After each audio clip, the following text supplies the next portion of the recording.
It's the real news. I'm Aaron Mate. After nearly 16 years of war, the U.S. military wants to send thousands more troops to Afghanistan. President Trump is expected to make a decision in the coming weeks. The head of NATO says this could coincide with additional forces from other alliance members. We have received requests from our military authorities to increase our military presence in Afghanistan with a few thousand troops. We are now assessing that request. We will make decisions on the scale and the scope of the mission within weeks. A recent U.S. government report said last year was the deadliest so far for Afghan civilians and soldiers. So what could a U.S.-led escalation mean for this endless conflict? Joining me is Andrew Bacevich, a military historian and author, joining me from Boston. Professor Bacevich, welcome. Thanks very much. So, at the peak of the U.S. Occupation of Afghanistan, the troop presence there from the U.S. was around 100,000. Yep. Now it's down to less than 10,000, and there's talk of sending a few thousand more. Is there any chance this could have any tangible effect on the ground? Well, it seems unlikely to me.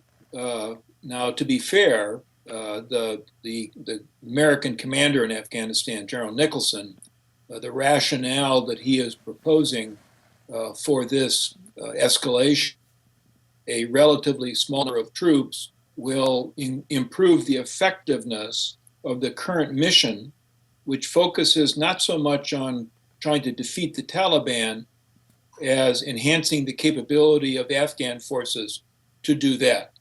Of course, that effort to improve the capacity of Afghan security forces has been going on for years and years and years at great cost. And you have to wonder why, at this juncture, a relatively small number of additional U.S. and NATO forces is going to make all that much of a difference.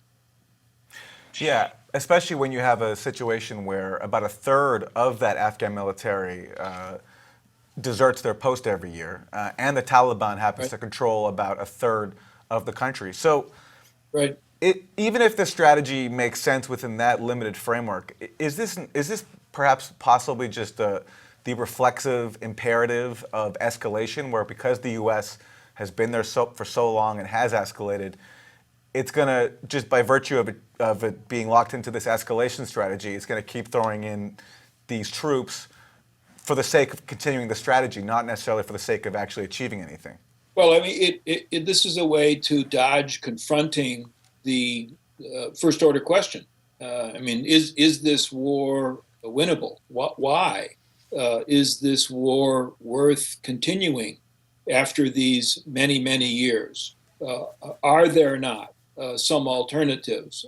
And to confront those questions is to confront the reality that this war is inescapably a military failure that rests at the feet of the United States. And I think that the generals who call the shots in the Pentagon, the generals who run these wars, like Afghanistan, and our political leaders are just exceedingly reluctant to face up to that reality, the reality that U.S. military power is limited and may indeed be irrelevant to some of the circumstances that we've committed our troops to. So what sort of specific questions would the U.S. have to confront in order to change course? Well, I mean, I think the core issue here is whether or not it's possible to negotiate a political solution, one that would, I think, necessarily bring the Taliban back into some sort of a political process. Now, that's exceedingly difficult for a lot of people to stomach. It seems to me, however, that issue really belongs primarily to the people and to the political leadership of Afghanistan. Quite frankly, it's a little bit difficult at this juncture to know what U.S. military efforts are contributing in one way or another. Okay, so in terms of a possible model for a combination with the Taliban? Just this month, we saw the return of the Afghan warlord Gulbuddin Hekmatyar to the capital of Kabul. Could that could you talk about who he is and whether that development provides a potential model to follow for talks with the Taliban? Well, he's one of these Afghan warlords that's been in the field fighting occupying forces in Afghanistan, going all the way back to the days of the Soviet occupation. I mean, again, I don't have any deep understanding of internal Afghan politics, but it does seem to be that the people we call warlords exercise enormous influence. Warlords are not inclined to defer to any central.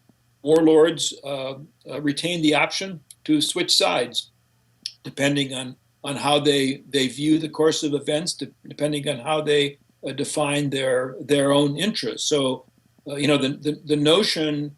I think that maybe one of the things here is we need to back away from our inclination to view politics through an ideological prism.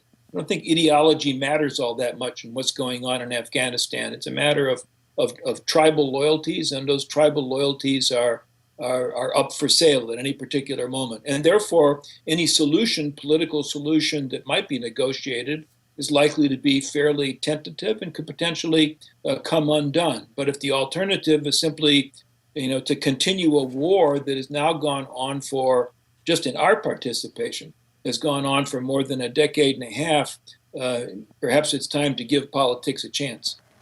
So, Professor, on the issue of the political process, let's talk about the outside players, not just the U.S. There were some efforts before to find a political settlement with countries like Pakistan and China. Russia recently has been convening talks with these countries. And there was some talk last week when Russian Foreign Minister Lavrov visited the U.S.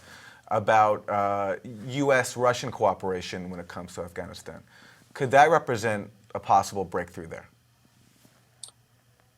I doubt it. I don't think that we should take all that seriously Russian offers to cooperate with the United States. My guess is that President Putin, any opportunity he has to try to embarrass the United States, gain some advantage at the expense of the United States. That's certainly what's going on in Syria. My guess is that's also maybe what's going on in Afghanistan. Putin does not see Russian interests and U.S. interests aligning in any significant sense. Putin believes, and I think he believes with some reason, that U.S. and more broadly Western policy toward Russia since the end of the Cold War has worked to the disadvantage of Russia, and it's, from his point of view, it's payback time. So I don't think that there's likely to be cooperation there. I think perhaps the more interesting dimension of outside players is Pakistan. Pakistan is in cahoots with the Taliban.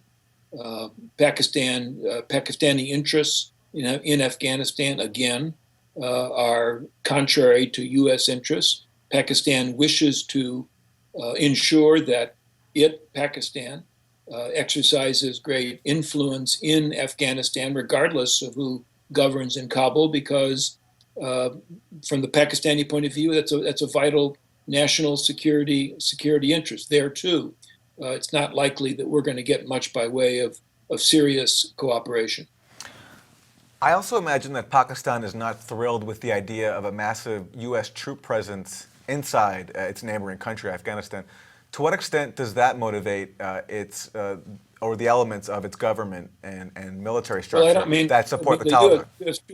The U.S. troop presence at this time is not massive. It's actually fairly limited, and indeed, this proposed escalation is quite modest. But I think the larger point is probably correct. Nobody wants to see a long-term U.S. military presence in Afghanistan. I don't think Afghans want that. Pakistanis don't want that. Iranians don't want that.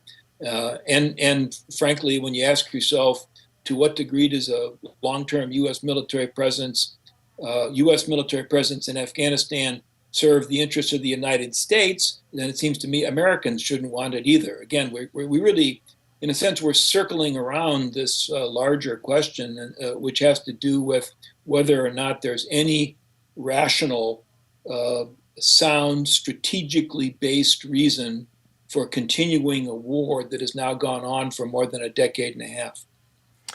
Andrew Bacevich, a military historian and author. Professor, thanks for joining us. You bet. And thank you for joining us on The Real News.